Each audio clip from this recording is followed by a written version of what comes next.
Là, vous avez vu qu'il y a un nouveau truc. Ils veulent taxer l'eau. Vous avez vu cette histoire ou pas? Là, ça y est, ils veulent taxer l'eau, l'eau minérale. Donc voilà, donc ça veut dire qu'il va falloir. Il paraît que c'est pour nous inciter à boire de l'eau du robinet.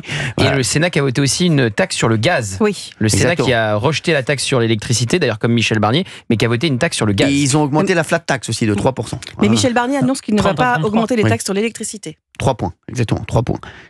Ils ont augmenté 3 points. Donc il faut être prudent quand même, parce que rien n'est encore voté. Attendez, c'est que des annonces. Et rien ne sera peut-être voté parce qu'il y aura une censure. Non, mais c'est ça le drame, c'est qu'en fait, on a, comme Cyril vous le disiez, c'est que la tempête financière, elle a déjà commencé. Bien sûr. C'est-à-dire qu'en fait, aujourd'hui, donc, on a le taux d'intérêt que paye la France sur sa dette publique qui est plus élevé que la plupart des pays de la zone euro. Donc, évidemment, l'Allemagne, mais également le Portugal, l'Espagne et donc la Grèce. Voilà, ça c'est nouveau, effectivement. Et donc, ça fait beaucoup de peine, j'ai envie de dire. Ça veut dire qu'on a effectivement une crise de confiance aujourd'hui sur la France. Bien sûr. C'est cette crise de confiance des investisseurs qui se disent, qu'ils soient français ou étrangers, finalement, est-ce que on fait moins confiance aujourd'hui à la France pour réduire son déficit public qu'à la Grèce? C'est quand même, c'est une vraie nouveauté, si vous voulez. Et donc ça, c'est avant le budget, avant l'éventuelle motion de censure, etc. Donc ça veut dire qu'il y a un problème numéro 1. Voilà, on essaye de faire des cadeaux ici ou là, parce que sur les 2 dernières années, la France, c'est le seul pays de la zone euro qui a augmenté son déficit public. Je ne sais pas si on se rend compte de ça. C'est-à-dire que tous les pays ont fait des efforts. Écoutez, on va arrêter, on va essayer de réduire justement ces déficits, etc. Et nous, on a dit non, continue. Alors que Bruno Le Maire, évidemment, avait annoncé non, mais tout va bien, c'est les 30 glorieuses, etc. On va réduire le déficit. Ça fait 2 années de suite que ça a augmenté.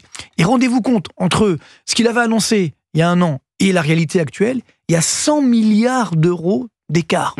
C'est incroyable. Mais c'est pas 100 millions, 100 milliards. C'est pas une erreur, là, c'est pas une petite erreur. Ah non. C'est-à-dire que c'est vraiment une plantade complète. Là, il y a un vrai trou dans la raquette. Et ça, c'est vraiment très dangereux. Il y a un trou dans la raquette. Il y a plus de raquette, j'ai envie de dire. Il y a même plus de raquette, là. On joue avec nos mains, là. Oui, Gauthier Lebray. Oui, non, mais c'est vrai que personne. Alors, vous avez vu que c'est de la faute de personne. Il y a une commission d'enquête au Sénat. Ah, mais ça, c'est Bruno Le Maire est arrivé pour dire que c'était de la faute de Michel Barnier qui était là depuis 15 jours.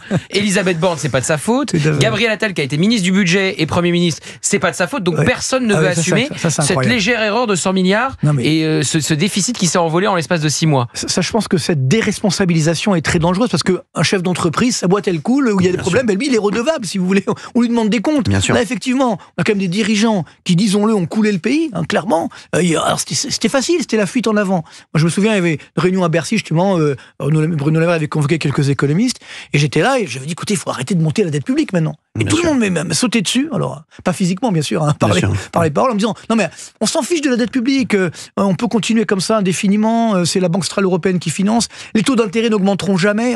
Il y a un manque de discernement incroyable. Je sais, on en avait parlé ici même en juin. Exactement. Et ce qui veut dire qu'aujourd'hui, nous payons simplement les erreurs. Encore une fois, il y a eu des erreurs stratégiques qui ont été faites, je pense même jusqu'au sommet de l'État, parce que depuis le début, il y avait l'absence de volonté politique de M. Macron de réduire la dépense publique. Mais la question, c'est est-ce qu'il y a eu dissimulation? Est-ce qu'on a caché? C'est la vraie question. C'est ça la question.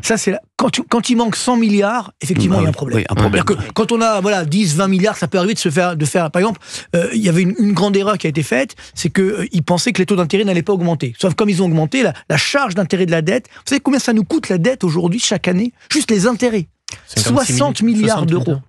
Et l'année prochaine, 75 milliards. Vous vous rendez compte? Ce qui veut dire qu'en fait, on ne fait que rembourser les intérêts de la dette. Donc ça, c'est de l'argent, excusez-moi l'expression, fichu en l'air. Et sur 5 ans, ça va coûter 300 milliards. Vous voyez compte ce qu'on fait avec 300 milliards d'euros en termes d'hôpitaux, en termes de social, ce que vous voulez. Et donc, c'est ça qui est dramatique. Et tout ça, moi, je ne suis pas devin. Je le voyais à l'époque. Je le disais effectivement. On disait, mais non, tout va bien dans le meilleur des mondes. Mais non. Encore une fois, ce qu'on demande à nos politiques, justement, d'anticiper, de voir ce qui va se produire et d'éviter d'en arriver là. Donc aujourd'hui, bien sûr qu'il y a des responsabilités, mais comme d'habitude, on ne les dira pas. Est-ce qu'on peut, j'allais dire, pas rétropédaler, mais en tout cas, stopper un peu cette course en avant? Non, le mal est fait. Il n'y a plus tellement de choix. Maintenant, il faut...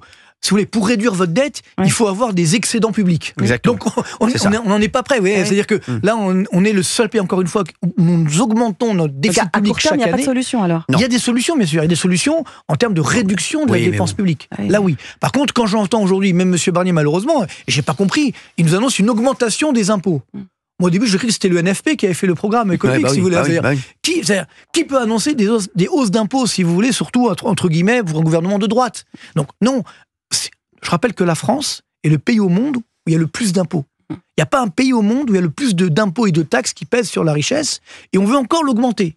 Donc ça, c'est ce qu'on apprend, si vous voulez, aux étudiants en première année d'économie. On leur dit, attention, si vous augmentez les impôts, vous allez casser l'activité économique, donc vous allez réduire ce qu'on appelle l'assiette fiscale, donc on va ponctionner plus, mais sur un gâteau plus petit. Donc à la fin, on aura moins de recettes fiscales. C'est une erreur de béotien. Et pourtant, c'est ce qu'on fait aujourd'hui. Appelez-nous sur Europe 1 01 80 20